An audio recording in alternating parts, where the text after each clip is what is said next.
ও আজকে এই কিউটসা Labrador female পাপ্পিটি যাচ্ছে এই দাদার বাড়ির নতুন সদস্য হিসাবে। তো দাদার ঠিকানাটা জানবো। প্রথমে বলি দাদা নমস্কার। নমস্কার। আচ্ছা, আপনার ঠিকানাটা বলুন।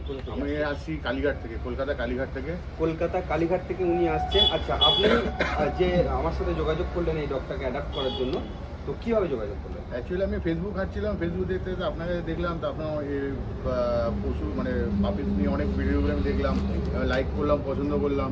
এখানে ট্রাস্টেবল একটা জিনিস ব্যাপার দেখলাম যে যেখানে কেয়ার থাকে, সেই অনুযায়ী আমি আপনার সাথে ওনার সাথে কন্ট্যাক্ট করে তারপরে আমি নিলাম। আমি দেখেছি ওনাকে, উনি অনেক প্রোফাইল ঘেটেছে, তো উনি আমার ফেসবুক ফলোয়ার্স, তো উনি ট্রাস্টের সাথে নিয়েছে ধরুন। আচ্ছা, এখন পাপ্পি নিয়ে আপনার কেমন লাগছে? আমার তো খুবই ভালো লাগে, পছন্দ হয়েছে? সব আমার ঠিকঠাক? তো সব ঠিকঠাক। সুস্থ রাখবেন, যে কোনো সমস্যা হলে গাইডেন্সের জন্য ফোন করবেন। এই ধরনের পাপ্পি নিতে আমার সাথে যোগাযোগ করুন। আমার ফোন নাম্বার 7001137746। Thank you.